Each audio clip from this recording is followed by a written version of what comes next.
দেশের উন্নয়ন একটি মহলের ভালো লাগছে না, ৭৫ পরবর্তী শাসকরা বাংলাদেশকে কেবল পিছিয়ে দিয়েছে বললেন প্রধানমন্ত্রী।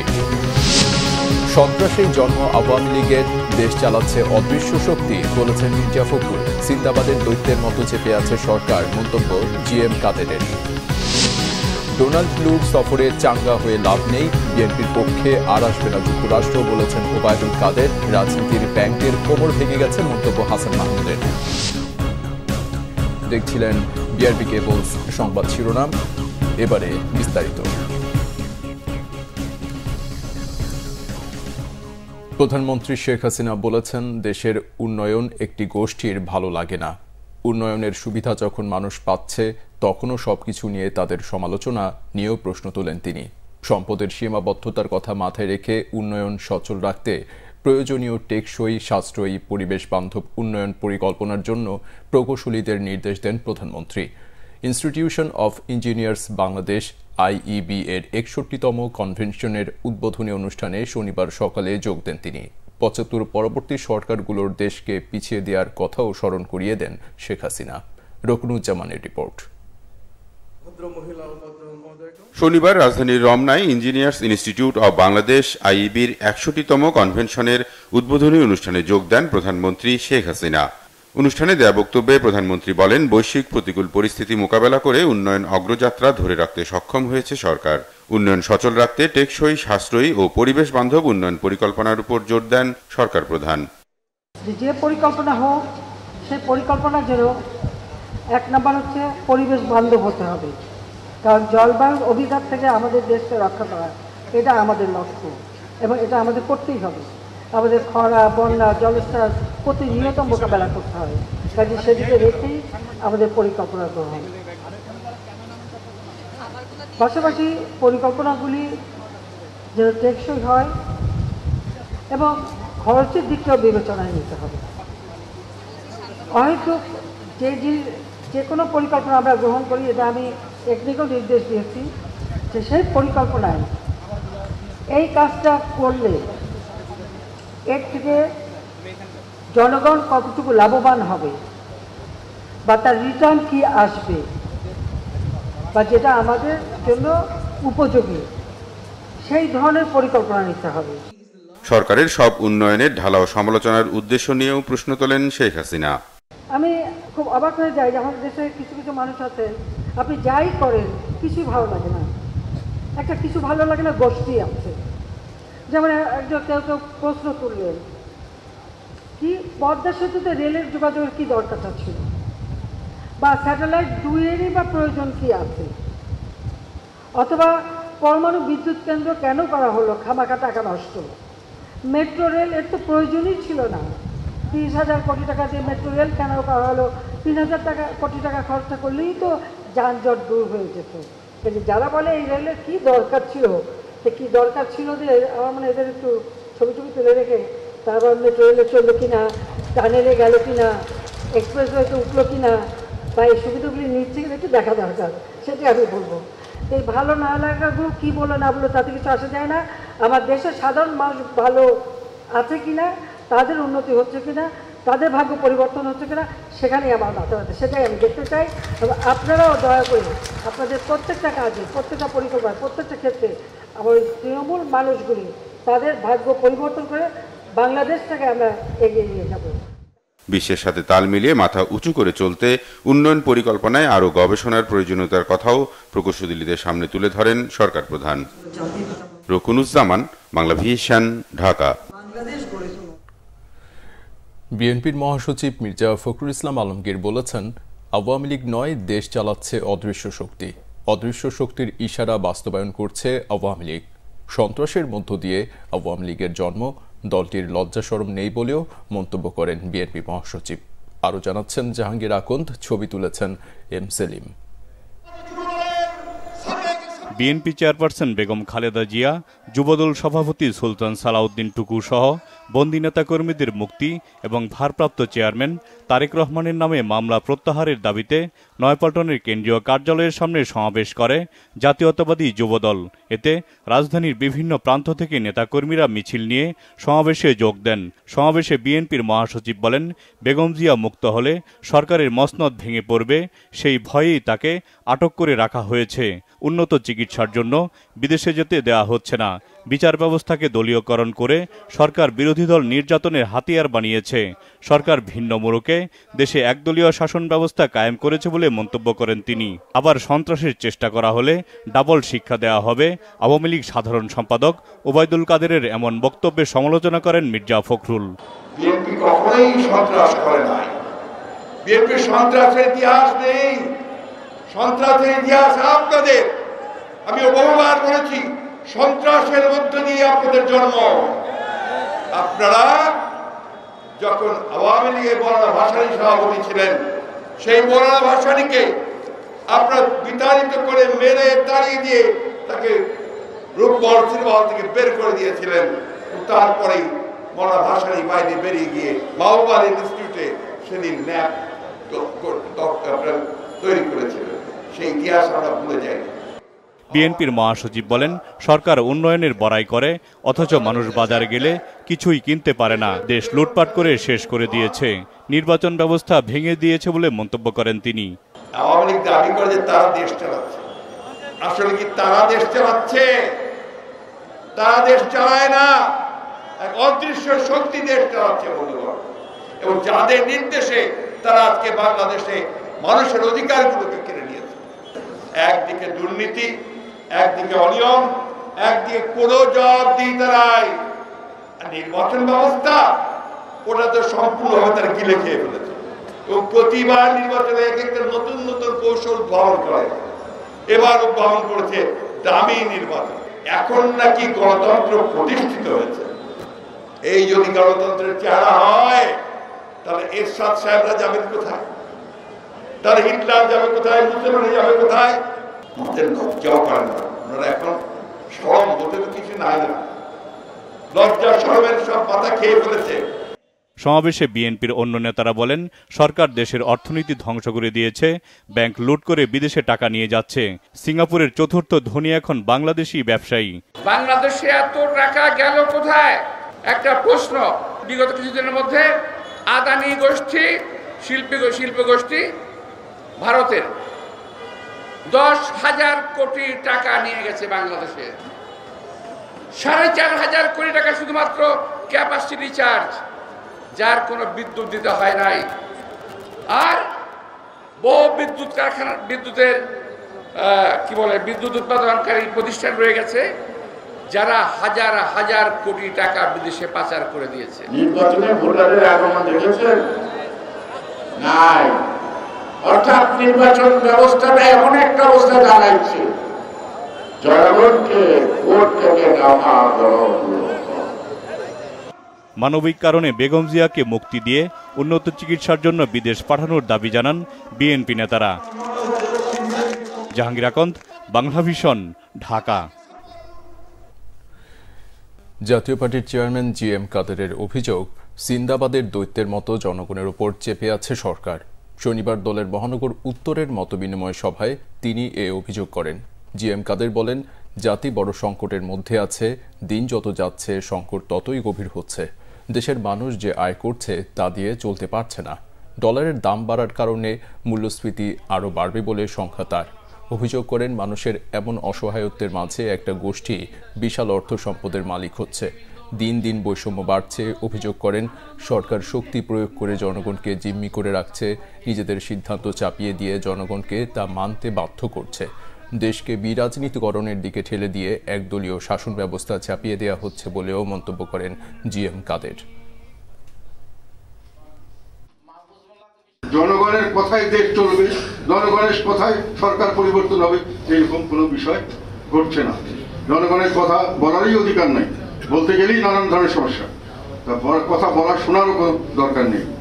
এখন বর্তমান সরকার একটা শক্তি সামর্থ্য নিয়ে ঝাঁপিয়ে পড়ে এই দেশটাকে দখল করে ফেলেছে। এবং দখল করেনি শুধু, এখন জনগণের কথা নয়, তাদের কথায় জনগণকে চলতে হবে এবং তাদের কথাই বৈষম্য বা যাই হোক সৃষ্টি হবে। সেখানে জনগণের কোনো কথা বলার অধিকার নাই।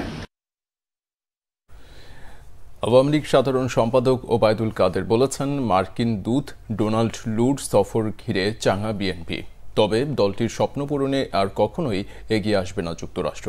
জানান, নৈরাজ্য করতে এলে আবারও বিএনপি নেতাদের চরম শিক্ষা দেয়া হবে। শনিবার রাজধানীর মোহাম্মদপুরে সমাবেশে এসব মন্তব্য করেন ওবায়দুল কাদের। মাইনুল শোভনের রিপোর্ট। জানুয়ারিতে অনুষ্ঠিত জাতীয় নির্বাচনের পর পুরনো ও অতি পরিচিত কর্মসূচি শান্তি সমাবেশ নিয়ে আবারও মাঠের রাজনীতিতে সক্রিয় আওয়ামী লীগ। রাজধানীর মোহাম্মদপুরে গজনবী রোডে ঢাকা মহানগর উত্তর আয়োজিত এ সমাবেশে আওয়ামী লীগ নেতারা অভিযোগ করেন, বিএনপি সবসময়ই অগণতান্ত্রিক পন্থায় ক্ষমতায় যাওয়ার নীতিতে বিশ্বাস করে, আর তার বিপরীতে জনগণের সমর্থন ও ভালোবাসা নিয়ে দেশ পরিচালনা করছে আওয়ামী লীগ। তারা বলেন, আবারও বিদেশি শক্তির জোরে ক্ষমতায় যাওয়ার দিবাস্বপ্ন দেখছে দলটি, তবে যে কোনো পরিস্থিতি মোকাবেলায় সতর্ক রয়েছে তাদের দল। যারা এখনো স্বপ্ন দেখেন, যারা ষড়যন্ত্র করছেন, বিদেশি প্রভুর সহায়তায় ভাবছেন সরকার পতন ঘটে নতুন কোন অসামরিক সরকার গঠন করা যাবে, আপনাদের এই স্বপ্ন দুঃস্বপ্ন হিসেবে বিবেচিত থাকবে। এই বাংলার জনগণ এই বাংলাদেশে আর কখনো অবৈধ পন্থায় সরকার গঠন করার কাউকে সুযোগ দেবে না। উন্নয়নের পথে বাধা সৃষ্টি করেছে, শান্তির পথে বাধা সৃষ্টি করেছে, হত্যার পথ বেছে নিয়েছে, ধ্বংসের পথ বেছে নিয়েছে ওই বিএনপি জামাত অবশক্তি। আমরা প্রস্তুত রয়েছি যে কোনো পরিস্থিতি মোকাবেলা করার জন্য। অনুষ্ঠানে বিএনপি নেতাদের বিরুদ্ধে ভারত তোষণ নীতির অভিযোগ আনেন আওয়ামী লীগ সাধারণ সম্পাদক ওবায়দুল কাদের। বলেন, কোন দেশের দাসত্ব নয়, বরং বন্ধুত্বের সম্পর্কে বিশ্বাস করে তাদের দল। এ সময় ডোনাল্ড লুর বাংলাদেশ সফরের বিষয়ে কথা বলেন তিনি। কালকে পল্টনে দাঁড়িয়ে আমাদেরকে বলে ভারতের দালাল। কোথায় পালিয়েছিলেন? ভারতে। মাথায় তো দেখছি গান্ধী টুপি, কি একটা টুপি পরে এখন ভণ্ডামি শুরু করেছে। মার্কিন সহকারী পররাষ্ট্রমন্ত্রী বাংলাদেশে আসছে, বিএনপি নেতারা আবার চাঙ্গা হয়ে গেছে। বিএনপি স্বপ্ন পূরণের জন্য আমেরিকাও আর আসবে না, এমন এক শিক্ষা দেবে। পালাতে পালাতে বুড়িগঙ্গার পচা পানি খাবে। সদ্য সমাপ্ত প্রথম ধাপের উপজেলা পরিষদ নির্বাচনে ভোটের হারকে সন্তোষজনক হিসাবে মূল্যায়ন করেন আওয়ামী লীগ সাধারণ সম্পাদক। মাইনুল শোভন, বাংলা ভিশন, ঢাকা।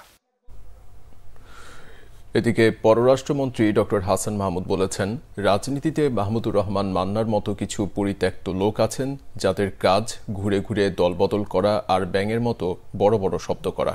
শনিবার দুপুরে চট্টগ্রাম নগরীর আন্দরকিল্লার রেড ক্রিসেন্ট সোসাইটির কার্যালয়ে Bangladesh Red Crescent Society Chittagong জেলা ইউনিটের নবনির্বাচিত কার্যনির্বাহী কমিটির অভিষেক অনুষ্ঠানে তিনি একথা বলেন। মন্ত্রী বলেন, সরকারকে উৎখাত করতে গিয়ে রাজনীতির এসব ব্যাঙদের নিজেদের কোমরে ভেঙে গেছে। বড় বড় কথা বলে উঠে দাঁড়ানোর চেষ্টা করছেন তারা। রাজনীতির পরিত্যক্ত এসব মানুষের কথার কোনো দাম নেই। সরকার গঠন করার পর মার্কিন যুক্তরাষ্ট্রের প্রেসিডেন্ট প্রধানমন্ত্রীকে চিঠি লিখে একসাথে কাজ করার ইচ্ছা জানানোর পর রাজনীতির এই পরিত্যক্ত ব্যাঙদের মাথা খারাপ হয়ে গেছে বলেও মন্তব্য করেন পররাষ্ট্রমন্ত্রী।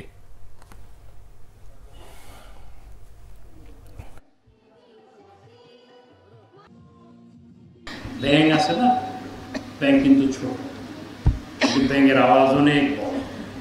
রাজনীতিতেও কিছু ব্যাঙ আছে, আর রাজনীতিতে কিছু পরিত্যক্ত মানুষ আছে যারা সব দল করে, ঘুরে ঘুরে দল করে, আর ব্যাঙের মতো আওয়াজ করে। দল ছোট, যখন সমাবেশ করে তাদের মানুষ থাকে 20 জন 30 জন, সাংবাদিক থাকে 50 জন, এই নিয়ে তাদের সমাবেশ হয়। 28শে অক্টোবর গত বছর কার আগে কে দৌড় দেয় সেটা আমরা প্রতিযোগিতা দেখেছি নয়াপল্টনে।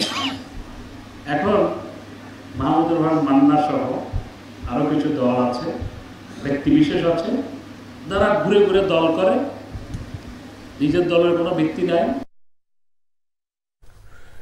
অন্যদিকে নাগরিক ঐক্যের সভাপতি মাহমুদুর রহমান মান্না বলেছেন ৩ মাস পর সরকারের টাকা ফুরিয়ে যাবে, চাল আমদানি করতে পারবে না। শনিবার দুপুরে ঢাকা রিপোর্টার্স ইউনিটির মিলনায়তনে নাগরিক ঐক্য আয়োজিত অর্থনৈতিক বিপর্যয় এবং কর্তৃত্ববাদী শাসন বিষয়ক সেমিনারে কথা বলেন মাহমুদুর রহমান মান্না। তিনি বলেন, দেশের রিজার্ভ যা রয়েছে তা দিয়ে বিদ্যুতের বকেয়া ও বিদেশি ঋণ পরিশোধের পর কিছু অবশিষ্ট থাকবে না। রিজার্ভ নিয়ে সরকারের চাপাবাজি কমেছে উল্লেখ করে মান্না বলেন, উন্নয়ন নিয়ে তাদের ফিরিস্তিও কমেছে। মেট্রো রেল, পদ্মা সেতু ও রূপপুর পারমাণবিক বিদ্যুৎ কেন্দ্র সহ রাস্তা নির্মাণে মাত্রাতিরিক্ত অর্থ ব্যয়ের মাধ্যমে লুটপাট করছে সরকার। ঋণখেলাপি বেক্সিমকোকে বেশি বেশি ঋণ দেওয়ার সমালোচনাও করেন মাহমুদুর রহমান মান্না।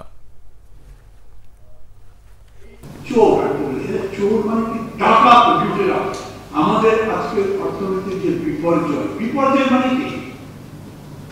আচ্ছা, 14 বিলিয়ন যদি আমাদের কাছে এখন থাকে, তারপরে যদি বিদ্যুতের জন্য 4 বিলিয়ন দেয়, তাহলে থাকবে কত? 10 বিলিয়ন।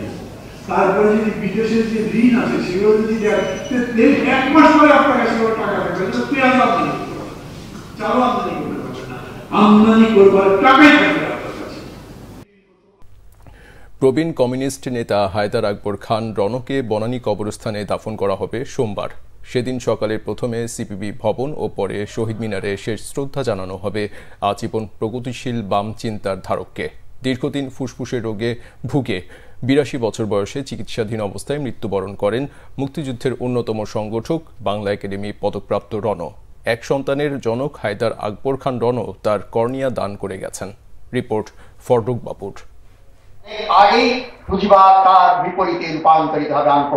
লড়াইয়ের মাঠে ময়দানে আমৃত্যু নিজেকে সঁপে দেয়া লোকের সংখ্যা খুবই কম।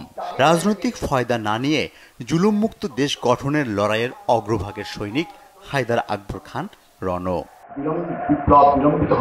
৬২ এর শিক্ষা আন্দোলনের অন্যতম ছাত্রনেতা, পূর্ব পাকিস্তানের ছাত্র ইউনিয়নের সাধারণ সম্পাদক, মহান মুক্তিযুদ্ধের অন্যতম সংগঠক ও বামপন্থী আন্দোলনের নেতা কমরেড হায়দার আকবর খান রণ শেষ জীবনেও ছিলেন প্রতিবাদী কণ্ঠ। তা ছিল তার লেখালেখিতেও। রাজনীতি ও জীবন লড়াইয়ের একটি অসমাপ্ত রেখা টেনে গেছেন হায়দার আকবর খান রণ।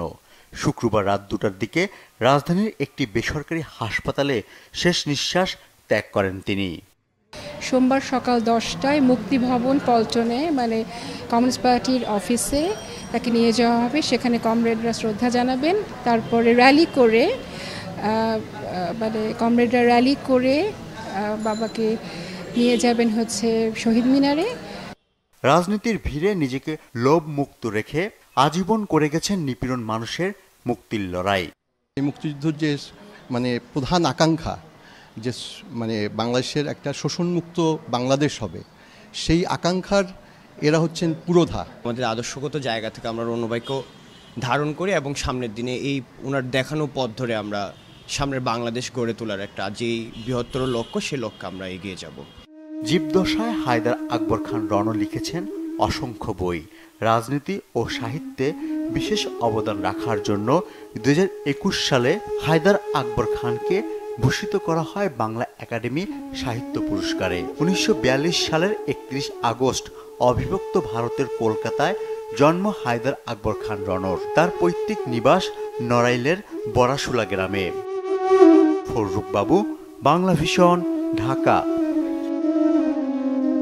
সড়ক দুর্ঘটনায় চালক, মালিক, হেলপার যারই গাফিলতি থাকবে তার বিরুদ্ধেই ব্যবস্থা নেওয়া হবে বলে জানিয়েছেন স্বরাষ্ট্রমন্ত্রী আসাদুজ্জামান খান। শনিবার রাজধানীর শিল্পকলা একাডেমিতে নিরাপদ সড়ক চাই এর 10ম মহাসমাবেশে তিনি এ হুঁশিয়ারি দেন। স্বরাষ্ট্রমন্ত্রী বলেন, অদক্ষ চালক, ফিটনেসবিহীন গাড়ি, চলন্ত অবস্থায় চালকদের মোবাইল ফোন ব্যবহার ও কিছু ক্ষেত্রে ট্রাফিক পুলিশের গাফিলতির কারণেও সড়ক দুর্ঘটনা ঘটছে।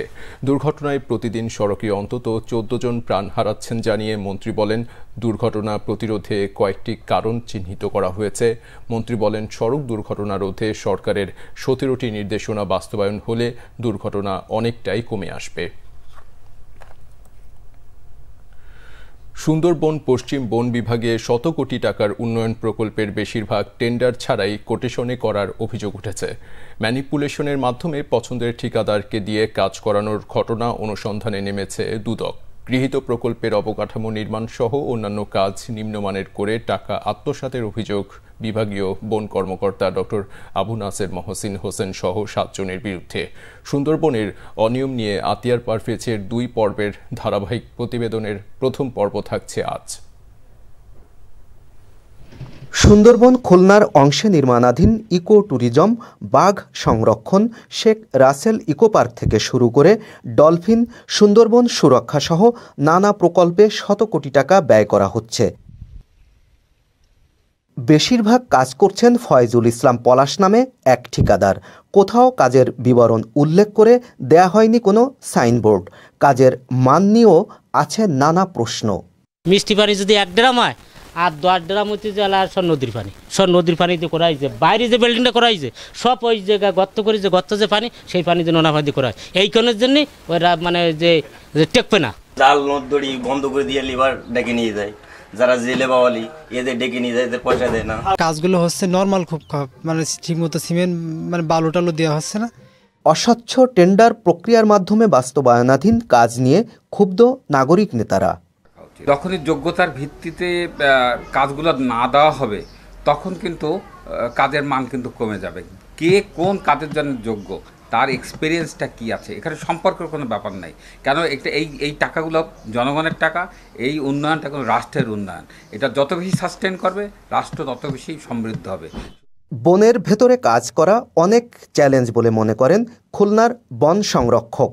অনিয়ম নিয়ে দুদকের তদন্ত শেষে করণীয় জানার অপেক্ষায় কর্তৃপক্ষ। ডেফিনেটলি তারা যেহেতু দেখতেছে যদি কিছু অনিয়ম হয়ে থাকে তাহলে তো তাদের আঙ্গিকে তারা দেখে তারা সরকার কিছু সুপারিশ করবেই। যেহেতু বলছেন আমরা আমাদের দিক দেখবো না, কোয়ালিটি এনশিওর এখানে আমাদের কনসালটেন্ট প্রতিষ্ঠান আছে, যে যারা ওই যে সিভিল ইঞ্জিনিয়ার আছে কিংবা মেকানিক্যাল ইঞ্জিনিয়ার আছে, এবং কনসালটেন্ট প্রতিষ্ঠানে অনেকগুলো ইঞ্জিনিয়ার থাকে।